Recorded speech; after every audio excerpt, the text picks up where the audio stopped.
Ja, soweit ich weiß, das ist Molly. What's up, guys? It's your boy, the man, the myth, the legend, Pickdroppers, back at it again with a connected franchise video. And like you guys see on the screen, I am trying to rebuild the Steelers franchise, trying to get them their 7th Super Bowl victory. And it's definitely going to be not too easy of a task, but definitely not too hard, especially with my drafting skills. Right now, I'm trying to go for a quarterback. You guys know Steelers' best quarterback, arguably, for their franchise, maybe Terry Bradshaw, but I think it might be Big Ben. And so I go right off the bat getting the Pittsburgh man, Big Ben, and I'm definitely happy with that pick. And I want to go over a little bit about my picks in the draft, but I also want to go over the Steelers and the moves they've made these past couple of weeks. And then the breaking news that just came out a couple of minutes ago. Ezekiel Elliott will be suspended for 6 games. Definitely going to be a huge blow to the Dallas Cowboys, but I do think they'll be able to come back from that. And you guys see, with the 2nd round pick, I decided to go with my cornerback, Janoris Jenkins. He has great speed and great coverage, and I just think it's definitely the right pick to make right there. And then in round number 3, I'm trying to go with some sort of defensive player, because that is definitely very important. And I decided to go with Vic Beasley, a great user linebacker if I want to. But I want to talk about Ezekiel Elliott's suspension first. Now, it's very interesting what the NFL has been doing over this suspension. Obviously, by the way, the suspension is over domestic violence. And obviously, if he did commit domestic violence, I think he shouldn't be allowed to play at all, and I think he should be in jail. But a lot of people are questioning whether or not he did commit domestic violence, because the girlfriend has had some evidence that has changed multiple times. So they're not very sure that Zeke did commit domestic violence, even though there were 5 accounts of it. And I'm not really going to have too much of a take on that. I think if he didn't commit any domestic violence, he shouldn't be suspended. But the reason why the league, I think, is suspending him is because he dragged the league's name through the mud. And the NFL never wants to be attached with a bad story like that, even though there almost always are. And so they gave him a suspension because his name was even attached to that story, and they feel like Zeke shouldn't even have gotten into that situation. And they did the same thing with Ben Roethlisberger. They suspended him for 4 games for an alleged rape that the courts ended up not convicting him of. And it's Zeke in the courts, he wasn't convicted of it. So it's definitely very interesting. And I think the league is trying to basically say that Zeke did do it, or that there's more of a chance that he did do it than he didn't. And I don't like that, because the league should not be the jury here. That should be up to the professionals and the policemen. But I definitely want to hear what your guys' take on the Zeke suspension is. And I think it's definitely going to be very interesting to see how the Cowboys pan out. I do think the Cowboys will still make the playoffs. I think they should be around 10-6. I'm right now looking at their schedule, and they definitely have a very tough schedule, playing Green Bay and Seattle. And then they also have to play the Falcons. And so I think that's going to be very hard to play that sort of schedule, because those are definitely some very good teams that can definitely wreak havoc for the Cowboys. And then obviously their division games, I think they'll definitely lose week 1 against the Giants. And so I think those games could be some lost games, because even though Zeke, I do feel like he will bounce back in weeks number 8, because he has a 6-game suspension, and then there's a bye week. I'm pretty sure week 6 is his bye, something around there. And I do think Zeke will be able to bounce back right away, but it's definitely going to be something interesting to look out for if Zeke does not play very well. And I'm definitely interested to find out how that plays out and see if Zeke can play very good. Now, if any of you haven't drafted yet, I would say you should probably draft Zeke around 60th overall in the draft, maybe 50th. I do not think he should really be going any higher than that because you are missing him out for 6 weeks. And in the fantasy football season, that's a third of the season. So almost, or actually more than a third of the season if you're playing in the playoffs. So that's definitely something you do not want, or less, just a little bit less than a third of the season. But that's definitely something you do not want to happen with your team. And so I definitely think that Zeke should not be going too high.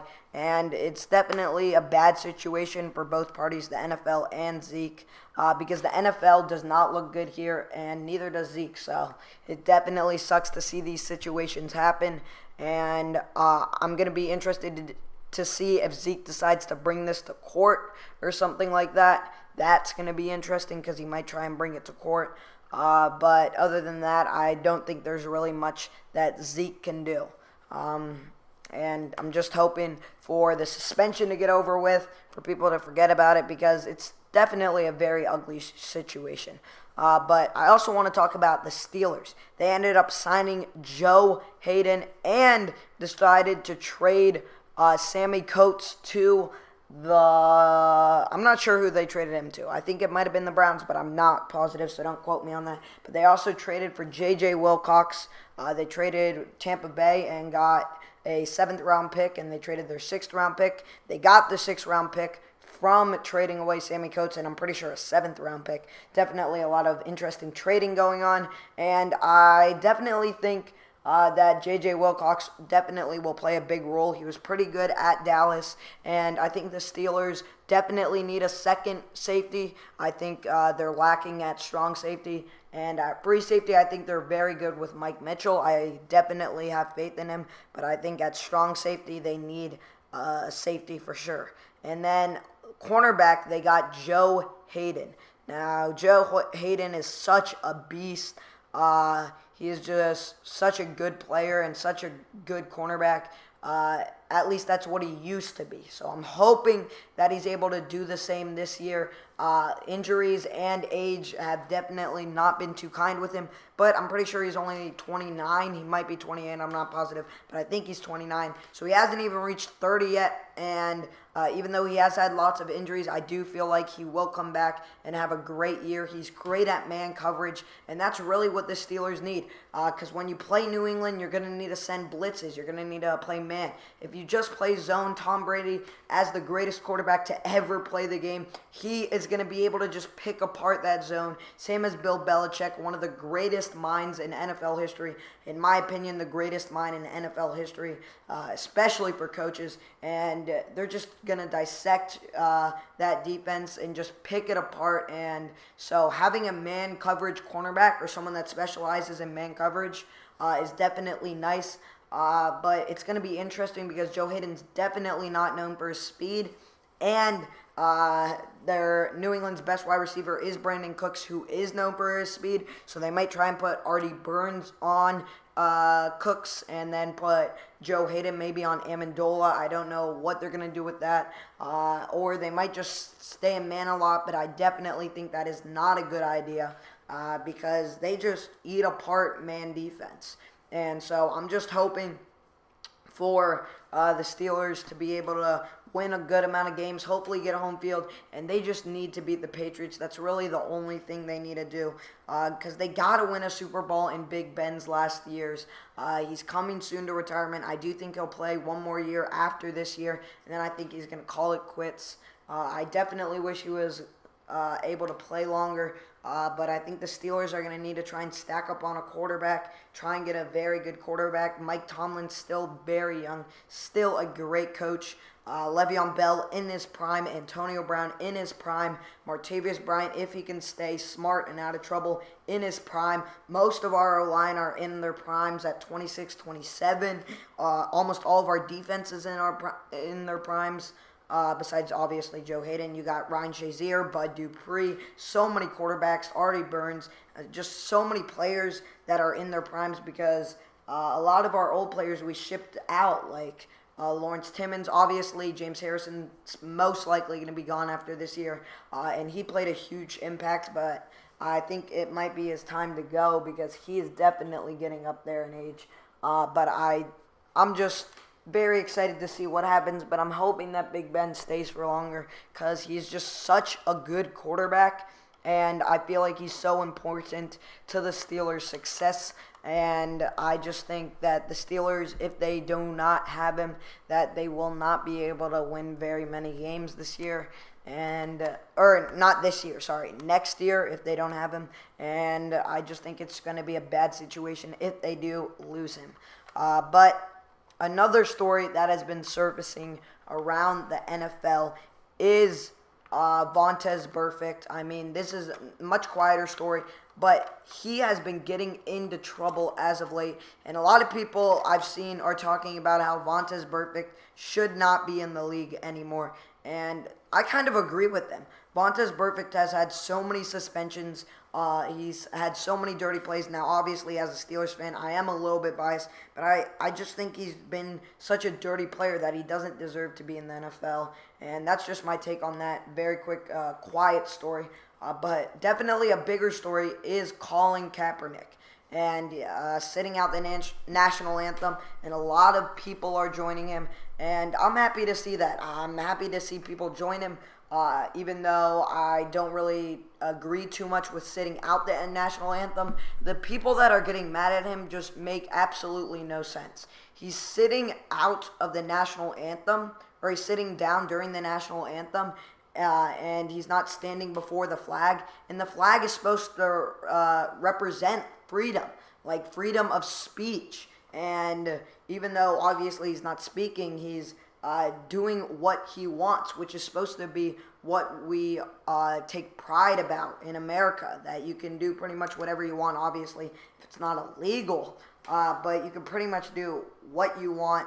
And I feel like Colin Kaepernick is exercising his right to do that, and I don't understand why so many people are getting angry, and they're saying they won't watch, and I don't really care if you don't watch, and I've seen a lot of people get angry over this story, and I just don't understand it.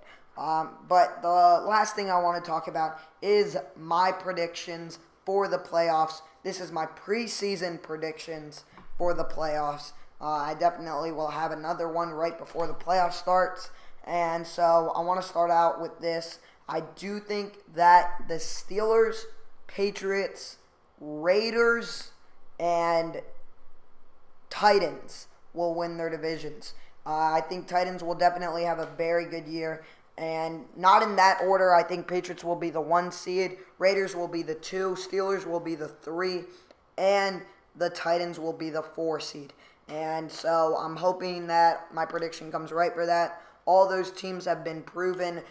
Tennessee is very good against top-tier teams, very good on the road. And I just think they sometimes have trouble in their division. But besides that, they just always show up. And then as my 2 wild card spots, I have 1 coming from the AFC West and surprisingly 1 coming from the AFC South.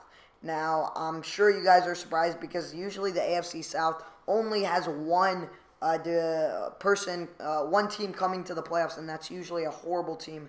But I think this year they will have 2. As the number 5 seed, I do have the Kansas City Chiefs. And then as the number 6 seed, I do have the Houston Texans. I do think the Texans will be tied with the Chargers in the playoff race. And I think the Chargers just really got unlucky last year. And I think they'll have a great year this year. And I think they'll be so close, but they won't be able to get it. And they really need to start winning before Phillip Rivers starts getting old and out of his prime. Because Phillip Rivers is playing very good right now. And they just don't want to waste his years. So that's my predictions. And I'm going to tell you right after I go over the NFC who I think is going to win each game. Now in the NFC, each division, I think the Giants will win their division. I think the Seahawks will win their division. I think the Falcons will win their division. And I think the Packers will win their division. Now, in order, I have the Seahawks as the 1 seed, the Falcons as the 2 seed. I have the Giants as the 3 seed. And then I have the Packers as the 4 seed. Now, at number 5, I have the Detroit Lions. And at number 6, I have the Dallas Cowboys. Yes, that does mean Arizona will be missing out on the playoffs. I think Definitely going to be interesting to see what happens there, though. I think Carolina also has a pretty good chance, but I don't think they'll be able to make it. And I'm just hoping for a good playoffs. I do think those teams will make it. Now, out of the AFC, in week number 1, the wild card, I do think that the Steelers will be able to I do think the Steelers will be able to win their first game. Same as the Titans. I think Kansas City and the Texans will get knocked out of the playoffs, and I think the Titans and Steelers will advance. Now, in the NFC, I think that the Giants will prevail, and I think the Cowboys will finally win another playoff game. I think they will prevail, and so I think those two teams will be going on to the next round. Now, in round number 2, I'm going to have, in the AFC, I'm going to have the Patriots winning their game against the Titans, and I'm going to have the Steelers barely edging out the Raiders and going to the AFC Championship game. And then in the NFC, I'm going to have the both number 1 and number 2 seeds winning. I will have Seattle and the Falcons winning. I just think those teams are just too good in their respective parts. Seahawks defense, Falcons offense, I just think nobody can really stop them. And I definitely think they will each be able to make the playoffs and go very far. Now, in the AFC Championship game, I do think it's going to be a very high-scoring game. Usually playoff games between two amazing teams, both teams don't score a lot of points. I don't think that is going to be true for the AFC Championship game. I think a lot of points will be scored. I think it will come down to a last-minute drive, and I think the Steelers will edge it out. Obviously, I am a Steelers fan, but I just have a feeling that because they're trying to stack the deck, because they do feel like Big Ben, it's one of his last couple years, so I do think they are trying to stack the deck, and I'm hoping it pays off. I think that Edelman's injury will be pretty big, and I think Patriots usually have a good amount of injuries. I don't think Gronk will be able to stay healthy the whole year, but this is definitely going to be interesting to see if Big Ben and Le'Veon Bell are able to stay healthy the whole year, because they are usually not able to stay healthy the whole year. Antonio usually stays healthy, but the other two don't. And then in the NFC Championship game, I do have the Seahawks edging it out, and I think the Seahawks will make the Super Bowl, and it will be a rematch of the Steelers versus Seahawks. I'm pretty sure they played in the 2006 Super Bowl. Correct me if I'm wrong. And I'm pretty sure I know the Steelers edged it out. They're against Hasselbeck and the Seattle Seahawks. That was definitely a very interesting team. Steelers with young Big Ben. He was pretty much a rookie then. And they were able to get the victory, and I think the same thing will happen. I think it will be around 31-21, and I think the Steelers will be able to get the victory. I think it will be a great Super Bowl, but the Steelers will just score way too many points, and Big Ben will be MVP, and he might go into the limelight with that victory and just end his career. Thank you guys for watching this video. Please like if you enjoyed, subscribe if you're new, and write a comment down below on what you'd like to see next. It's your boy Pickdroppers, and I'm out. Peace!